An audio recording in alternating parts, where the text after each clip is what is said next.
This is Beyond a Reasonable Doubt with your hosts, Mark Garrigus and Gary Smith. It never gets old. I tell you, what never gets old is look at you with the Reasonable Doubt swag. How about that? I got 48 of these sitting in my office, just ready to be shipped out to all the loyal listeners who have been commenting on YouTube, youtube.com/Reasonable Doubt Podcast. And for all the people that we've already mentioned who have one coming their way, please reach out to me on Twitter at @GPatrickSmith. Let me know which episode that you were picked for and give me an address and we'll get some stuff shipped out this week. So I would think that I saw one, and I don't know if it was last week or the week before. I'm going to crown it was, we should change the name to Garrigus. And Gary goes. Yeah, that was a good comment. That's a winner. You know, I have to thank the loyal listeners of my other silly podcast that I do with my friends, Water Cooler, because that's something we've been saying on Water Cooler for about a year and a half now. It's that's a Water Cooler joke. So that person absolutely has a sweatshirt coming their way. Reach out, give me an address, and we'll get it in the mail. But yeah, thank you to everyone who's been watching, listening, and commenting. We really do appreciate it. And I think, Mark, we have to start off this weekend's episode talking about the, in my estimation, very successful Los Angeles District Attorney's debate that was hosted by Los Angeles Magazine.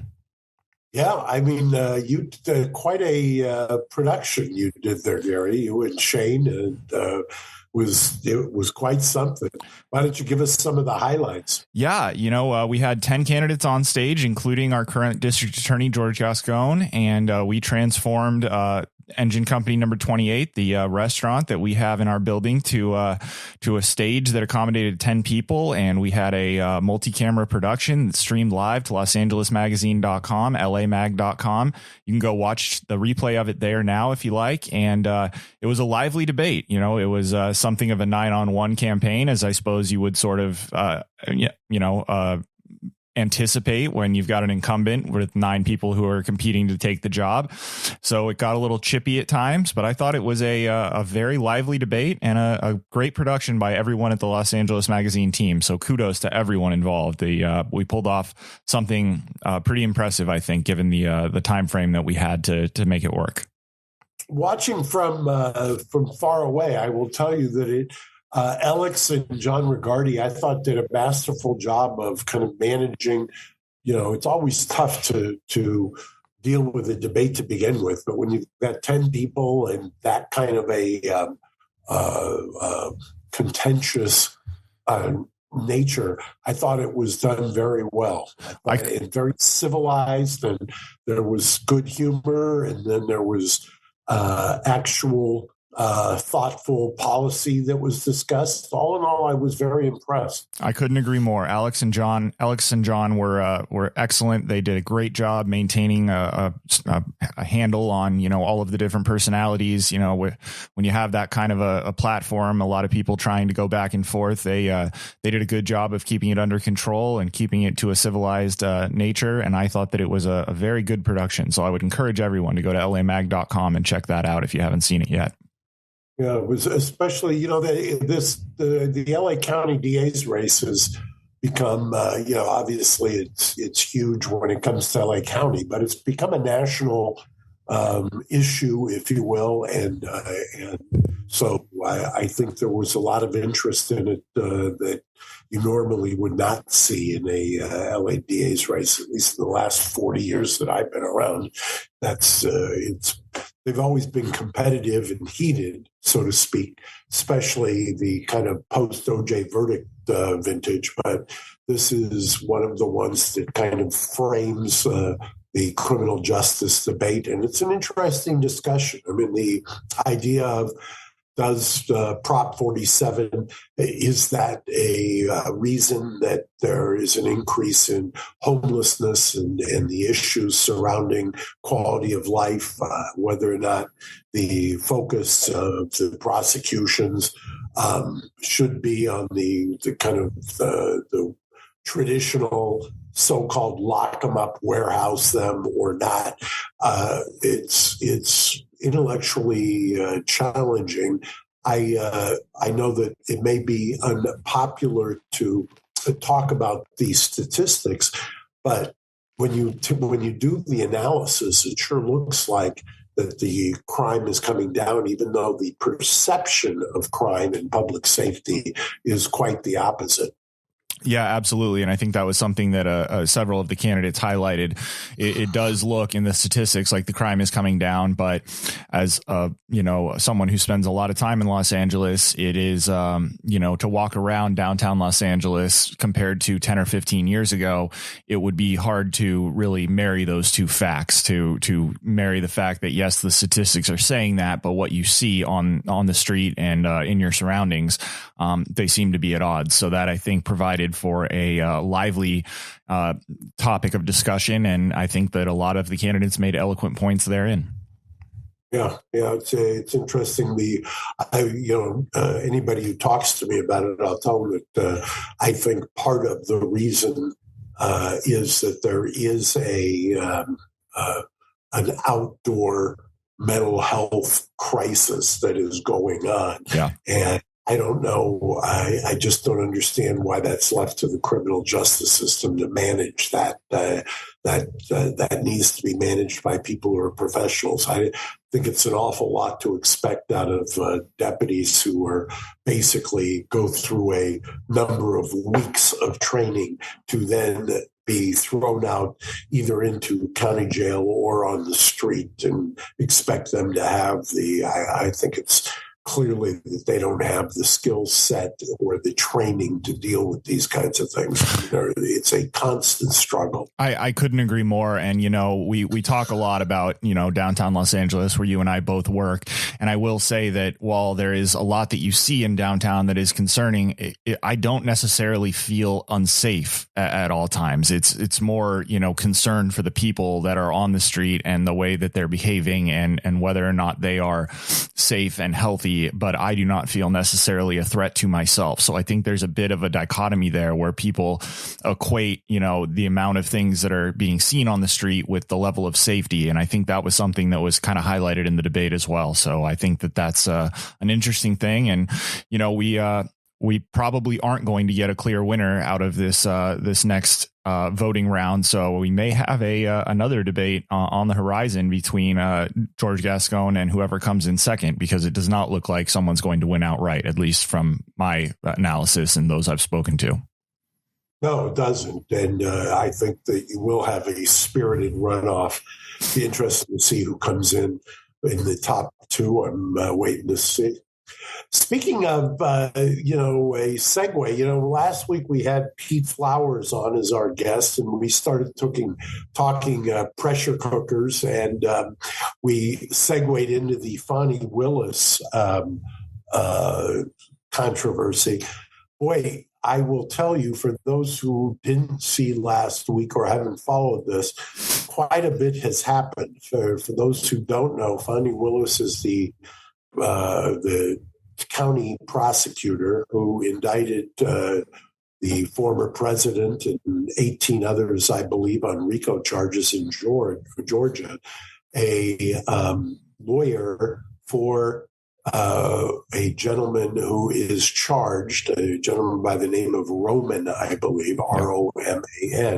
This lawyer done some research, FOIA requests, and had followed up on rumors she had heard and filed a blockbuster, for lack of a better term, a motion to not only recuse the special prosecutor that was appointed by the county prosecutor, but also I think that there is going to be a motion to dismiss, that the prosecution itself is infected by none other than the fact that Nathan Wade, who is the special prosecutor and has been paid in excess of $600,000 and some odd to prosecute this case, is apparently, by all accounts, at least in the motion, of Fani Willis. Yeah, I think you froze up there for a second, but he is alleged to be in a romantic relationship with Fani Willis, and he is also alleged to have taken some extravagant vacations with her that he has paid for, allegedly with monies he has been paid by the state of Georgia. And it is also alleged in the motion that he does not have the predicate trial experience to be appointed to a prosecution like this. So that is, for lack of a better term, as you said, certainly a blockbuster allegation. And now it has been Fani has been compelled to produce her evidence as far as why this gentleman was appointed, and that's certainly that's something we talked about with Peter Flowers, but I think that's something that's going to be dominating the news in the weeks to come, because as you guys pointed out, this is just foolhardy to have not dotted your I's and crossed your T's to be appointing someone like this, and this could very easily bring down the whole house of cards. Well, the interesting Judge McAfee, who has been handling this matter, issued an order this past week. Do we have it? A very terse 2 or 3 sentence order in which I believe he ordered the office to respond to the allegations by, I think, February 2nd, with the hearing following closely after that. And I think that there's also, in connection with this, I think as we take this on Sunday, I think there's a Monday hearing in the divorce case and the motion to quash by Fani Willis, who is claiming that this is a phishing. Yeah, there's the order. You want to read it, Gary? Yeah, let me throw on my glasses here because I am getting old and my computer setup is screwed up today. Having read and considered the defendant's motion to dismiss and disqualify filed January 8th, 2024, this matter is scheduled for an evidentiary hearing on Thursday, January 15th, 2024, 9:30 a.m. in courtroom 5A. The state is directed to file written response by February 2nd, so ordered this 18th day of January. Yeah, so the date after Valentine's Day, Yeah, the day after Valentine's Day is when we'll get to the hearing. It's certainly something that we'll be watching very carefully and covering on forthcoming episodes, I would imagine. Right? I can't imagine a hearing that I think everybody is waiting. I mean, there was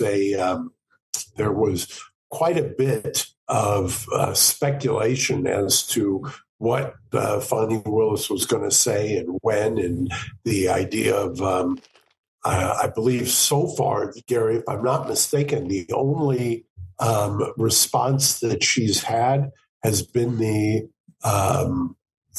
appearance at a local church. Am I right on that? You are right on that, and she played the race card to a certain extent and said that she is appalled that only the man of color who is involved is being targeted. And, I guess my reaction to that was, well, that's the only person who you're in a alleged, personal and sexual relationship with. So I don't understand exactly how you can point to that. That seems to be disingenuous and, obviously political, but that seems to be her only real reaction to this so far. And it's confounding, to be honest. Well, I had mentioned last week, I've run a motion like I haven't had this particular fact situation, but I've had situations where the so-called complaining witness / victim has insinuated themselves into the grand jury indictment proceeding by virtue of having a proxy there or a private eye there or an expert there. And there was controversy many years ago in LA County. The insurance fraud units in LA County were being funded or subsidized or were getting grants from the insurance industry. And so there were all kinds of motions to recuse based upon that, what appearance of impropriety, the nature of the conflict. What the argument is here, and the lawyer for Roman, can get the full name because she deserves quite a bit. As we said to Flowers last week, even though the allegations are explosive and that there wasn't a whole lot of exhibits filed in connection with this. It's starting, the items and the evidence is starting to come forward. One of the reasons why this motion to quash in the divorce case is going to be so interesting this coming week. And for those who don't know or aren't in the weeds, apparently what happened is that Roman's lawyer, Ashley, had either access to or was tipped off to the divorce filing where Wade's ex-wife was making these allegations. And before that file was sealed, had apparently seen some of the evidence, including credit card receipts that had been filed and things of that nature, showing the names and dates and trips involved. The argument is that, and by the way, there's another component to this, Gary, which I was waiting for somebody to for this other ball to drop, so to speak. Did I send you, or do you have the letter from the audit committee of the local county down there, the Fulton County Audit Committee? Because I was waiting for, and now we saw within the past couple of days, there is an audit committee. Because one of the things that happens is you have to get most prosecutors in most counties have a budget. The budget is generally supplied by the county, and that seems to be the case here in Fulton County. So now you've got the Board of Commissioners of Fulton County writing to Fani Willis January 19th in the last couple of days and saying, here's the chair of the Fulton County Audit Committee. I must reasonably inquire about allegations contained in a recent court filing. They involve your decision to appoint Nathan Wade. He's alleged to lack relevant prosecutorial experience, have paid your portion of multiple instances of leisure travel, and be in a romantic relationship with you. Separate from any inquiry by the state of Georgia, it requires confirmation of whether county funds provided and its prosecutorial function were used in an appropriate manner. And then they go on to list a kind of a laundry list. Yeah, a litany of different things that they're concerned about. And Ashley Merchant is the attorney for the attorney that you were referencing earlier. Yeah, it's, this just seems to be crumbling around Fani Willis in many different ways. And just it's a very surprising and interesting way that this all seems to be shaking down. Hey, everybody, what's up? It's Gina Grad. And when you're searching for the perfect piece of jewelry, it can be hard to find a brand you trust. Alex and Ani has been creating meaningful jewelry for over 20 years, designing pieces that connect you with all of life's important moments. With an emphasis on value, there is truly something for everyone. They've recently launched their everyday collection. I could not love it more. These pieces are made from stainless steel and an advanced water-resistant plating method that doesn't tarnish. It has the look of real gold. It's beautiful. I love these pieces because they feel so classic, but they have so much versatility. Alex and Ani are also featuring some gorgeous pieces that I have right here, like Black Lotus, this gorgeous Black Lotus charm necklace, and their Stay Wild pendant, and their Wings of Protection necklace that have a classic and vintage feel. See that? And of course, you can't forget their signature bangle bracelets, which I'm also wearing. And I have a lot of their stuff. I have the numerology bracelets. I have the hula dancer to commemorate a meaningful trip I took to Hawaii. From classic to bold statement pieces, Alex and Ani makes it easy to sprinkle your personality into each piece or make a truly meaningful gift for someone you care about. Meanwhile, you can take comfort in knowing that you're shopping with a socially conscious brand, as Alex and Ani has donated over $60 million to nonprofits worldwide, connecting fashion and philanthropy in an easy, fun, affordable way. Right now, Alex and Ani is offering our audience 20% off. So check their gorgeous collection out at alexandani.com and use the promo code MIDAS. That's MEIDAS at alexandani.com. Use that promo code at checkout for 20% off your order. Come and get something beautiful. One of the other interesting issues, getting ahead of ourselves, the judge issued that order that they have to reply by February 2nd, that the office of Fani Willis set a hearing, as we mentioned, for the day after Valentine's Day. But if I'm not mistaken, Judge McAfee also worked for Fani Willis right up until the time that he was appointed.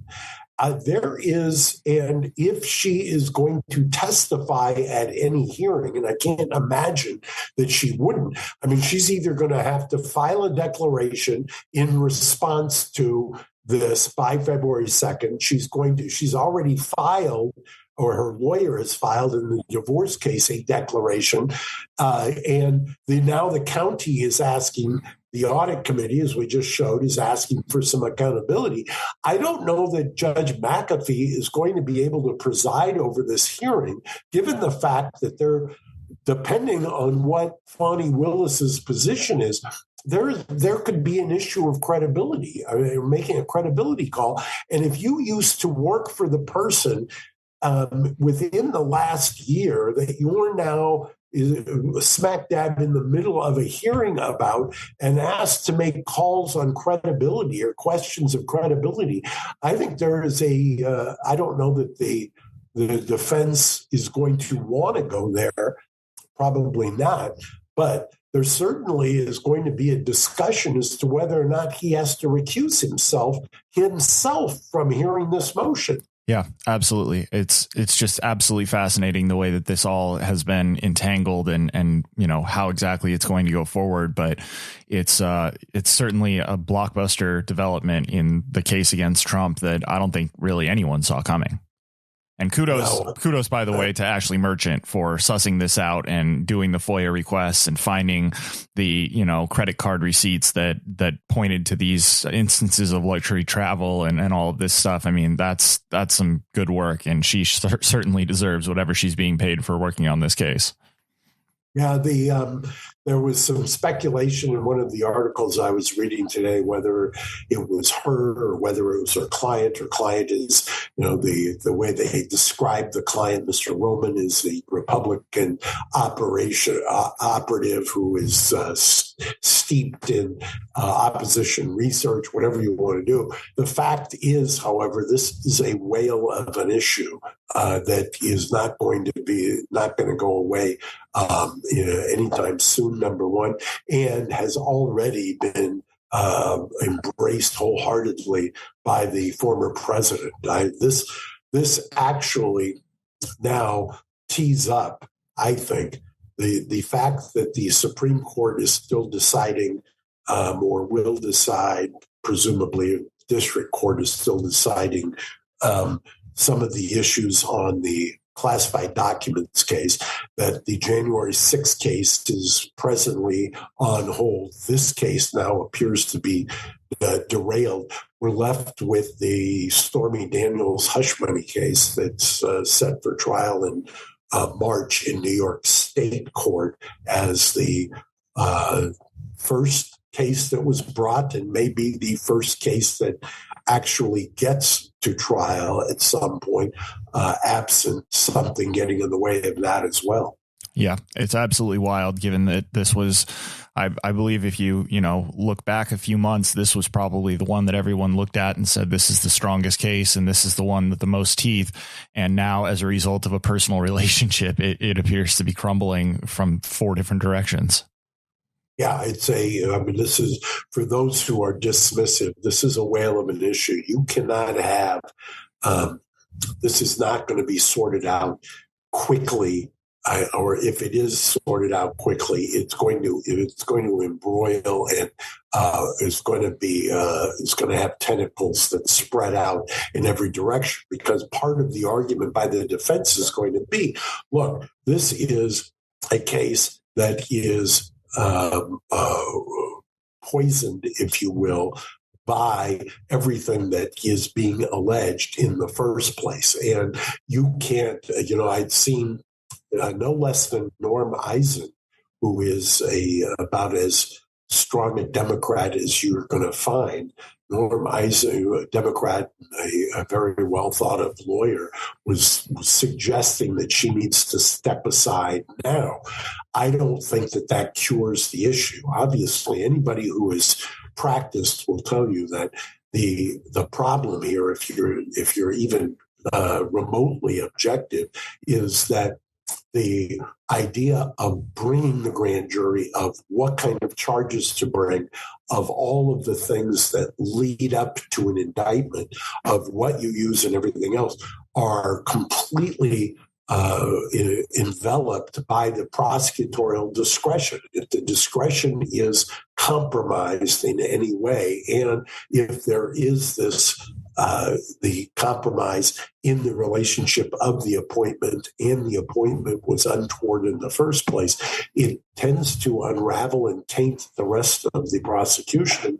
And that's why this is not just a recusal motion, but also expansively a dismissal motion as well. Yeah, absolutely. I'll come back to what I said before. We should really talk to Scott Grubman again about Kenneth Chesebro. You wonder if Chesebro and Sidney Powell are having second thoughts as to entering pleas here, or Jenna Ellison. Are there going to be motions to set aside their pleas depending on what unfolds here? Because how can you accept a plea based on a prosecutor who you are saying is gravely ethically disabled in the first place? Yeah, it certainly would be a much different calculus today than it was when they entered those pleas. So I would certainly think that those people are going to be looking at those pleas and reconsidering very, very strongly. Yeah, absolutely. Well, Gary, have we run out of time? I know that we've talked about this, and there's other cases, but we'll circle back next week. Yeah, absolutely. I think that we have run our course for this weekend, but we will be back next week. So look forward to that. And please do like and subscribe, comment, go to youtube.com/Reasonable Doubt Podcast, subscribe and comment as you see this beautiful merch, which has more on the back that I'm not in a position to show, but we've got you're not going to do the pirouette. Well, I don't think I can without looking like a fool. So we'll save it. Maybe I'll wear it backwards next week, and you guys can see the hoodie flopping in front of me. But we've got some beautiful stuff here. So do comment, and we will get some stuff shipped out. Hit me up on Twitter @GPatrickSmith if you've already been deemed a winner, and we will get it out this week. Mark, thank you so much for your time. I hope you enjoy your travels and stay safe, and I will look forward to seeing you very soon. Thank you, Gary. And great job again on this past week on the debate. Thank you, sir. Bye-bye. Thanks for listening to Reasonable Doubt. Subscribe on YouTube at youtube.com/Reasonable Doubt Podcast.